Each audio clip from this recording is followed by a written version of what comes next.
بسم اللہ الرحمن الرحیم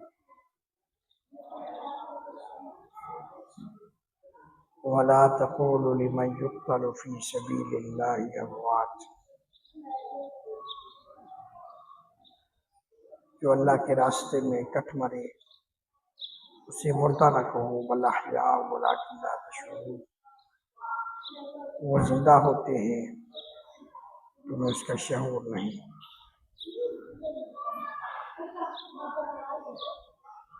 اللہ کے راستے میں کٹ جانا، اللہ کے راستے میں شہید ہو جانا، اللہ کے راستے میں اپنی جان کو قربان کرنا، یہ بہت بڑی شہادت کی بات ہے، اور یہ وہ موت ہے، یہ وہ مقام ہے کہ جس کو پانے کے لیے نبی علیہ السلام نے بھی دعا فرمائی کہ میں تیرے راستے میں شہید ہو جاؤں، پھر زندہ ہوں، پھر شہید ہو جاؤں، پھر زندہ ہوں۔ چونکہ محرم کا مہینہ قریب قریب ہے، اس کی یکم محرم کو سیدنا عمر فاروق رضی اللہ تعالیٰ عنہ کی شہادت کا دن ہے، اور حضرت عمر رضی اللہ تعالیٰ عنہ کوئی معمولی شخصیت نہیں تھی۔ حضرت عمر رضی اللہ تعالیٰ عنہ وہ شخصیات میں سے ہیں کہ جس کو میرے محبوب پیغمبر صلی اللہ تعالیٰ علیہ وسلم نے دعا مانگ کر اللہ سے مانگا ہے۔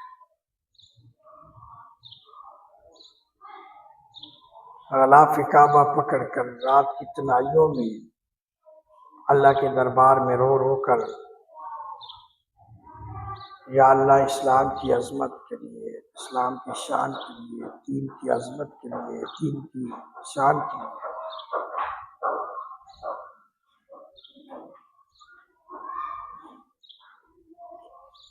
عمر بن خطاب کے حق میں دعا فرمائی، اور اللہ رب العزت نے اس دعا کو قبول فرما کر کہ یہ وہ عمر ہیں کہ جو قتل محمد صلی اللہ علیہ وسلم، قتل نبی کے ارادے سے آتے ہیں شکار کرنے، خود شکار ہو جاتے ہیں، قتل کرنے کے لیے آتے ہیں، اللہ ان کو ایمان کی دولت سے نواز دیتا ہے، اور میرے محبوب پیغمبر صلی اللہ تعالیٰ علیہ وسلم کی دعا قبول ہو جاتی ہے۔ حضرت عمر رضی اللہ تعالیٰ عنہ وہ شخصیت ہیں کہ جن کے اسلام لانے کے بعد، آغوش اسلام آنے کے بعد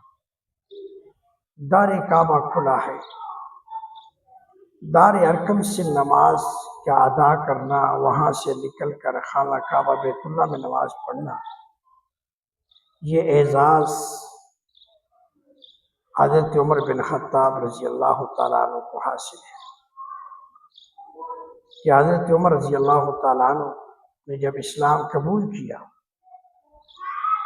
تو محبوب پیغمبر صلی اللہ تعالیٰ علیہ وسلم سے پوچھا کیا کر؟ فرمایا نماز پڑھ رہے ہیں۔ تو فرمایا آپ کی قوم کے لوگ نہیں چھوڑ رہے بھائی؟ تو فرمایا کہ عمر کے اسلام لانے کے بعد بھی اگر چھپ کر رب کی عبادت کی جائے تو یہ ہو نہیں سکتا۔ اور پھر تاریخ نے دیکھا، دنیا کفر نے دیکھا کہ کفر اپنے دلوں میں چھپ گیا۔